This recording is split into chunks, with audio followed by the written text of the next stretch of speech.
1992 അജ്മീരിൽ നൂറുകണക്കിന് ഹിന്ദു പെൺകുട്ടികളെ ഖാദിമുകളും മുൻ കോൺഗ്രസ് നേതാവ് നഫീസ് ചിഷ്തിയും കൂട്ടാളികളും ചേർന്ന് ചൂഷണം ചെയ്യുകയും ക്രൂരമായി കൂട്ടബലാത്സംഗം ചെയ്യുകയും ചെയ്തു. ഈ ഭയാനകമായ സംഭവത്തിന് 32 വർഷത്തിന് ശേഷം അജ്മീറിലെ പോക്സോ കോടതി ഈ കേസിൽ ചരിത്രപരമായ വിധി പുറപ്പെടുവിച്ചിരിക്കുകയാണ്. നഫീസ് ചിഷ്തി, നസീം എന്ന ടാഴ്സൻ, സലീം ചിഷ്തി, സുഹൈൽ ഗനി, സയ്യിദ് ജമീം ഹുസൈൻ എന്നിവരെ ശിക്ഷിച്ചു. അജ്മീർ ബലാത്സംഗ കേസിലെ ചരിത്രപരമായ ഈ വിധിയെ വിശ്വ ഹിന്ദു പരിഷത്ത് സ്വാഗതം ചെയ്യുന്നു എന്നും ഇത്രയും പെൺകുട്ടികളുടെ ജീവിതം നശിപ്പിച്ച ഈ കേസിന്റെ ഗൗരവം കണക്കിലെടുത്ത കുറ്റവാളികളെയും ജയിലിൽ അടയ്ക്കുക മാത്രമല്ല തൂക്കിലേറ്റണം എന്ന് VHP joint general secretary doctor Surendra Jain ആവശ്യപ്പെട്ടു.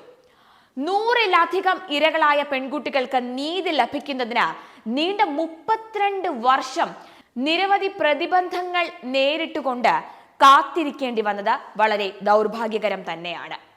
നീതി നേടിയെടുക്കാനുള്ള ഈ നീണ്ട നിയമയുദ്ധത്തിൽ വിവിധ കോടതികളിൽ, അതായത് ഹൈക്കോടതി, ഫാസ്റ്റ് ട്രാക്ക് കോടതി, സുപ്രീം കോടതി, പോക്സോ കോടതി എന്നിങ്ങനെ നിരവധി വഴിത്തിരിവുകളിലൂടെ കടന്നുപോയി എങ്കിലും ഒടുവിൽ സത്യം ജയിക്കുകയും നമ്മുടെ ഹിന്ദു പെൺകുട്ടികൾക്ക് നേരെ ക്രൂരതകൾ ചെയ്ത കുറ്റവാളികൾ ശിക്ഷിക്കപ്പെടുകയും ചെയ്തിരിക്കുകയാണ്.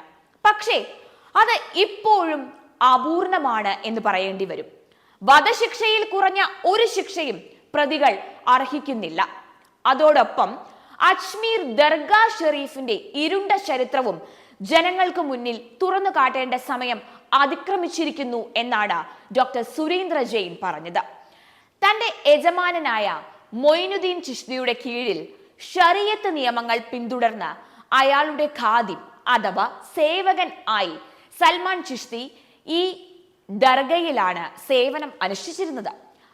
അയാൾ ഹിന്ദുക്കൾക്ക് നേരെ നിരവധി അതിക്രമങ്ങൾ നടത്തുകയും ഹിന്ദു ധർമ്മ പ്രതീകങ്ങളായ നിരവധി ഹൈന്ദവ ക്ഷേത്രങ്ങൾ തകർക്കുകയും ചെയ്തു എന്ന കാര്യവും ഇവിടെ പരാമർശിക്കേണ്ടത് തന്നെയാണ്. ഈ ബലാത്സംഗ കേസിലെ പ്രതികളായ പകുതിയിലേറെ പേർ സ്ഥലത്തെ കോൺഗ്രസ് പാർട്ടിയുടെ ഭാരവാഹികളായിരുന്നു എന്നതും വസ്തുതയാണ്. ഹിന്ദുവിനെ എങ്ങനെയും നശിപ്പിക്കുവാനായി ജിഹാദികളും കോൺഗ്രസും തമ്മിൽ തോളോട് തോൾ ചേർന്നുള്ള അവിശുദ്ധ കൂട്ടുകെട്ട് തന്നെയാണ് ഇതിലൂടെ തെളിയുന്നത്.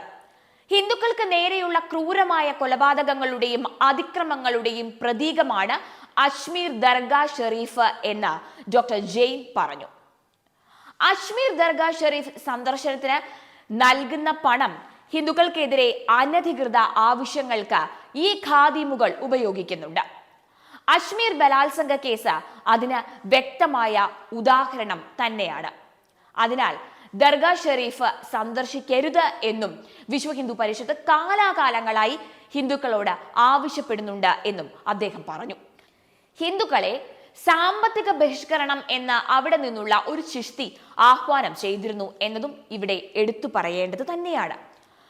ഖാദിമി കുടുംബം നേരത്തെയും പലവിധ വിവാദങ്ങളിൽ പെട്ടിരുന്നതാണ് എന്നത് രഹസ്യമായ കാര്യമൊന്നും തന്നെയല്ല. ഹിന്ദുവായ കനയ്യലാൽ എന്ന തയ്യൽക്കാരന്റെ ക്രൂരമായ കൊലപാതകത്തിന് ശേഷം ആ സംഭവത്തിലെ പ്രതിയായ റിയാസ് അട്ടാരി ഉടനെ തന്നെ അജ്മീർ ദർഗയിലെ ഖാദിം ഗൗഹർ ചിസ്തിയുമായി കൂടിക്കാഴ്ച നടത്തിയിരുന്നു എന്നത് നാം മറക്കരുത്.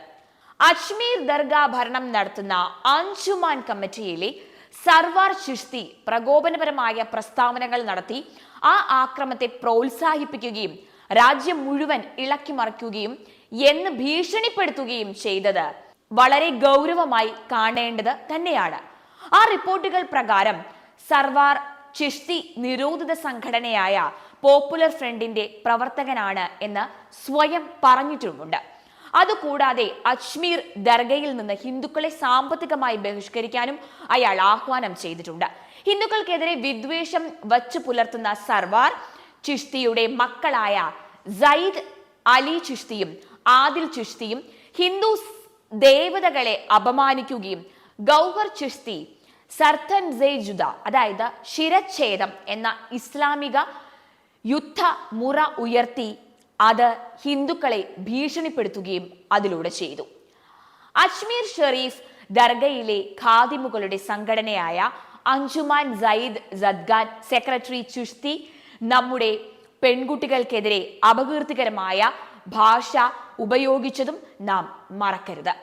ഭാരതീയ മണ്ണിലും വിദേശത്തും ഹിന്ദുക്കൾക്ക് നേരെ നടക്കുന്ന അതിക്രമങ്ങളെയും പീഡനങ്ങളെയും കുറിച്ച് വിശ്വ ഹിന്ദു പരിഷത്ത് സമയാസമയങ്ങളിൽ രാജ്യത്തിന് കൃത്യമായ മുന്നറിയിപ്പ് നൽകുന്നുണ്ട് എന്നും ഡോക്ടർ ജെയിൻ പറഞ്ഞു.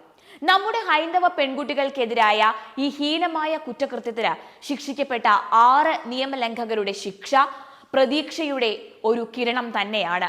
കുറ്റവാളികൾ ജയിൽ ശിക്ഷ മാത്രമല്ല വധശിക്ഷയും ലഭിക്കും എന്ന് തങ്ങൾ പ്രതീക്ഷിക്കുന്നതായും പറഞ്ഞു.